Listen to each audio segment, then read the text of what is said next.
Hi, welcome to 15 minutes coffee break. I hope तुम सब अपनी कॉफ़ी के साथ बैठ गए हो पर ज़रूरत नहीं पड़ेगी because trust me, this video lecture is going to be very engaging and my aim would be to finish chapter 2 of your book Gujarati. ठीक है, वैसे हार्ड एंड फास्ट नहीं है, अगर नहीं हो पाया then I will push the same chapter in the next lecture, right? So चलो, but my aim is to finish in this very lecture. So let's begin with the consumption function. है ना, ये तो हम सब पढ़ के आए हैं कि A क्या होता है, autonomous consumption,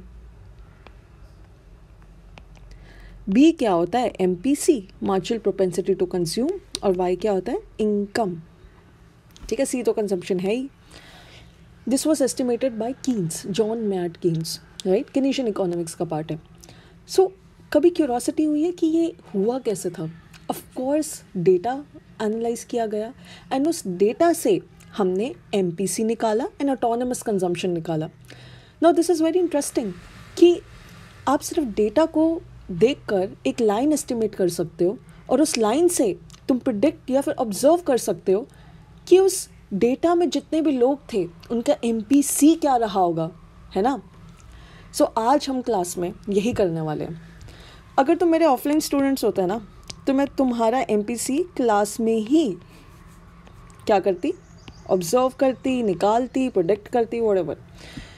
but don't worry, class में करना तो है ही. सो लेट्स अज्यूम हाइपोथेटिकली कि you students are sitting with me and क्योंकि तुम मेरे स्टूडेंट्स हो, आई एम अज्यूमिंग कि you all have a pocket money. ठीक है, सो तुम सबकी एक पॉकेट मनी है which is nothing but your income. ठीक है, तुम्हारी पॉकेट मनी है which is your income. And पता क्या, मेरी पॉकेट मनी वॉज 4,000 जब मैं कॉलेज में थी.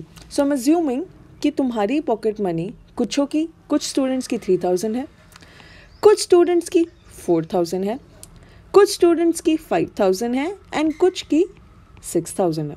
ठीक है, एंड यहाँ पर मैं कंजम्पशन लेवल ऑब्जर्व करूँगी तुम सबका. ठीक है, जिनकी पॉकेट मनी 3,000 है, लेट्स से कुछ बच्चे 1,200 कंज्यूम करते हैं, कुछ बच्चे 2,500 कंज्यूम करते हैं, कुछ बच्चे 1,800 कंज्यूम करते हैं और कुछ बच्चे मेरी तरह पूरी पॉकेट मनी ख़त्म कर देते हैं विच इज़ 3,000. ठीक है, एंड यहाँ पे आई राइट योर एवरेज कंजम्पशन कि वो बच्चे जिनकी पॉकेट मनी 3,000 है उनकी एवरेज क्या होगी. I am not calculating, let's say कि वो एवरेज कुछ 2,000 है. ठीक है, चलो अब 4,000 वाले बच्चों को देखते हैं. यहाँ पे कुछ बच्चे हैं जो 3,200 कंज्यूम कर रहे हैं, कुछ 2,800 कंज्यूम कर रहे हैं, कुछ 2,000 कंज्यूम कर रहे हैं और कुछ 3,000. लेट्स से जब मैंने यहाँ पे एवरेज कैलकुलेट किया, एवरेज कंजम्पशन, तो मेरे पास वो कितना आ गया, 3,000. सिमिलरली यहाँ पे कुछ बच्चे हैं जो 5,000 की पॉकेट मनी पे कुछ कंज्यूम कर रहे होंगे, है ना? सिमिलरली जैसे हमने यहाँ ऑब्जर्व किया और यहाँ ऑब्जर्व किया, और हमारे पास यहाँ लेट्स से कि एवरेज कंजम्पशन कितनी आ गई, 4,000, और इस ग्रुप के लिए हमारे पास एवरेज कंजम्पशन कितनी आ गई, 5,000. ठीक है, सो ये तो बना टेबल. अब MPC कैसे एस्टिमेट करें यार, बहुत सिंपल है. Let's go to the next slide and let's make the diagram. ठीक है, wow, look at the grid, now it looks better. Okay, so let's make this diagram and यहाँ पे है तुम्हारी इनकम, बेसिकली जो है पॉकेट मनी, और यहाँ पे है तुम्हारी कंजम्पशन. ठीक है, तो इनकम क्या है, 3,000, 4,000, 5,000 और 6,000, है ना? कंजम्पशन लेवल क्या रही है, 1,200, 1,800, 1,200, 1,800, 2,500 एंड 3,000. तो मतलब 1,200, 1,800, 2,500 और 3,000. सिमिलरली 4,000 की क्या रही है, 2,000, 2,800, 3,000, 3,200, 2,000, 2,800, 3,000, 3,200, है ना? एंड यही कुछ 5,000 की ऐसे कुछ रही होगी. यही कुछ 6000 की रही होगी, राइट। सो अब हमने इसकी एवरेज भी निकाली थी। यहाँ पे क्या है एवरेज 2000, यहाँ पे क्या है 3, यहाँ पे क्या है 4 और यहाँ पे क्या है 5000। अब इसको प्लॉट करते हैं। Let me change the pen. Let's say इसकी एवरेज यहाँ लाई कर रही है, यहाँ पे इसकी एवरेज लाई कर रही है, इधर पे कुछ यहाँ इसकी एवरेज लाई कर रही है एंड यहाँ पे इसकी। और जब मैं इन पॉइंट्स को जोड़ दूंगी, लेट्स से यार ये यहाँ पे है, okay my line does not look good anyway. तो जब मैं इस लाइन को जोड़ दूंगी यहाँ पे, what will get, we would get regression line, है ना। कितना इजी कंसेप्ट है। अच्छा मुझे ये बताओ, एक लाइन को एस्टिमेट करने के लिए कितने पॉइंट्स चाहिए होते हैं? 11th में पढ़ के आए हो ना। एक लाइन को एस्टिमेट करने के लिए हमें 2 पॉइंट्स चाहिए। जब हमारे पास 2 पॉइंट्स हों तो हम उसको इस फॉर्म में रिप्रेजेंट कर सकते हैं। Basic 12th class maths, which is m gives you slope, c gives you intercept, x represent x axis, y represent variable on the y axis। यहाँ पे x axis वाला variable कौन सा है? Your income, basically your pocket money। और ये intercept हो गया और यहाँ पे क्या है? Consumption। This is nothing but c is equals to a plus by। ताकि तुम confuse ना हो जाओ, मैं इसको हटा देती हूँ, ठीक है। सो देखो y पे, y पे you have your consumption level, x पे you have your income level, e is your intercept, b is your slope। तो इस इक्वेशन की जो स्लोप आएगी वो हमें क्या दे देगी? MPC, है ना। और इस इक्वेशन का जो इंटरसेप्ट आएगा वो हमें क्या दे देगा? Autonomous consumption. तुम बोल रहे होगे क्या बात है मैम, हमने तो पहले लेक्चर में ही रिग्रेशन लाइन सीख लिया, ये तो कितना इजी है, हम डेटा को लेके आराम से प्लॉट कर देंगे और हमारा काम ख़त्म। अरे यार, अगर ये यहीं पे ख़त्म हो जाता तो गुजराती आगे चैप्टर्स बनाती ही नहीं, है ना। सो अभी हमने बहुत बेसिक ऑफ रिग्रेशन लाइन समझा है, अभी तो सो मच टू गो। जब हम इस तरीके से रिग्रेशन लाइन बनाते हैं यार, हम एज्यूम करते हैं कि अगर हमें लेट्स से कुछ इंडिया के बारे में बोलना है तो हम एज्यूम करते हैं कि हमने इंडिया में हर बंदे से जाके उसकी कंजम्पशन लेवल पूछी, उसकी इनकम पूछी, सेंसस किया बेसिकली। पर क्या ऐसा होता है? ऐसा नहीं होता यार। हमारे पास इतना टाइम नहीं है कि पूरी इंडिया की पॉपुलेशन के साथ क्वेश्चन किया जाए कि उनका कंजम्पशन क्या है, इनकम क्या है ना। हम एक छोटे से सैम्पल पे ये सारी चीज़ें ऑब्जर्व करते हैं। इसलिए हमें चैप्टर्स में आगे बढ़ना है, यहाँ तक नहीं रुकना है। गेटिंग? सो डोंट वरी, इसमें हम आगे डिस्कस करेंगे, पर आई होप आपको रिग्रेशन लाइन समझ में आ गई है। सो चलो आगे बढ़ते हैं। अच्छा, एक बहुत इंटरेस्टिंग चीज़ बतानी थी। आपको पता है इंडिया का MPC क्या है? काफ़ी रिसर्चर्स ने प्रेडिक्ट किया है कि इंडिया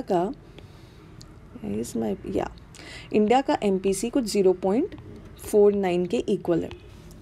और जो अभी रीसेंट टैक्स कट्स हुए हैं बजट्स में, वो चाहते हैं कि इंडिया का MPC बढ़कर 0.70 हो जाए, क्योंकि अगर आपने टैक्स कम कर दिया तो आपने डिस्पोजेबल इनकम बढ़ा दी, राइट। लेकिन आपको पता है आपकी टीचर का MPC क्या है? मतलब मेरा वो पक्का 0.90 के तो ग्रेटर ही है, मतलब इससे ज़्यादा ही है। I spend 90% of my income. So the point I am trying to tell you over here is, आप कितना भी डेटा से कितना भी ऑब्जर्व कर लो MPC, लेकिन आप एक्चुअली उसको प्रिडिक्ट नहीं कर सकते। क्यों? क्योंकि यार वी आर ह्यूमंस, हमारी कंजम्पशन बहुत चीज़ों पे डिपेंड करेगी। हमने तो C = फंक्शन ऑफ इनकम करके काम ख़त्म कर दिया, लेकिन हमारी हैबिट्स कितने डिफरेंट है। हमारी कंजम्पशन हमारे एज पे डिपेंडेंट हो सकती है, जेंडर पे डिपेंडेंट हो सकती है, हैबिट्स पे डिपेंडेंट हो सकती है, पेरेंट्स की इनकम पे डिपेंडेंट हो सकती है, एंड XYZ फैक्टर। तभी इस चीज़ को हम बोलते हैं स्टैटिस्टिकल, काफ़ी रिदमिक साउंड किया ना, स्टैटिस्टिकल रिलेशनशिप। हाँ, और जो आप साइंस में देखते हैं, जो आप साइंस में देखते हैं ना, जैसे ओम्स लॉ हो गया या फिर ग्राम्स लॉ या फिर तुम्हारा लॉ ऑफ मोशन हो गया, इसको जो भी तुमने साइंस में देखा है, जितने भी लॉज तुमने स्टडी किए हैं, उसको हम बोलते हैं डिटर्मिनिस्टिक रिलेशनशिप। ठीक है, क्योंकि यहाँ पे ना तुम सारी चीज़ों को कंट्रोल करते हो, तुम अपनी पूरी इन्वायरमेंट को कंट्रोल करके प्रिसाइजली एक्सपेरिमेंट्स कैरी आउट करते हो, और इस वजह से जो भी तुम प्रिडिक्ट करते हो ना, उसमें कुछ गलती नहीं होती। लेकिन इंडिया में देखो, ये एमपीसी है, ये एमपीसी गवर्नमेंट चाहती है कि हो जाए, लेकिन आपके टीचर का एमपीसी तो 0.9 है। ये मैं तो बहुत ज़्यादा खर्चती हूँ, I love to spend on coffee, I love to spend on gyms, right. So चाहे कोई जितना मर्जी डेटा ले ले, लेकिन एग्जैक्टली नहीं प्रोडिक्ट कर सकता। क्यों? क्योंकि मैं फर्स्ट लेक्चर से बोल रही हूँ, हम ह्यूमंस को मॉडल डाउन कर रहे हैं, and we are very unpredictable beings, right. So we have to be very careful that no matter how many variables you study, you cannot exactly predict. We all humans are different and unique in our own ways, right? तो चलो एक last चीज़ discuss कर लेते हैं, फिर से let's day हम अपने कंजम्पशन फंक्शन पे चलते हैं। ठीक है, तो ये जो C है, इसको हम पता क्या बोलेंगे? Dependent variable. और ये जो y है, इसको हम पता क्या बोलेंगे? Independent variable. इनके और भी नाम होते हैं, वो भी बता देती हूँ। इसको हम बोलेंगे स्टोकेस्टिक वेरिएबल, और इसको हम बोलते हैं एक्सप्लेनेटरी वेरिएबल। एक बार मेरी टीचर ने मुझसे पूछा था, कि अर्षा एक्सप्लेनेटरी वेरिएबल क्या है? मुझे उस टाइम पता ही नहीं था कि इसको इंडिपेंडेंट वेरिएबल को ही एक्सप्लेनेटरी वेरिएबल बोलते हैं। सो इसको प्लीज़ ध्यान रखो, ठीक है। इसको हम फिक्स्ड या नॉन स्टोकेस्टिक भी बोलते हैं, फिक्स्ड या नॉन स्टोकेस्टिक, ओके।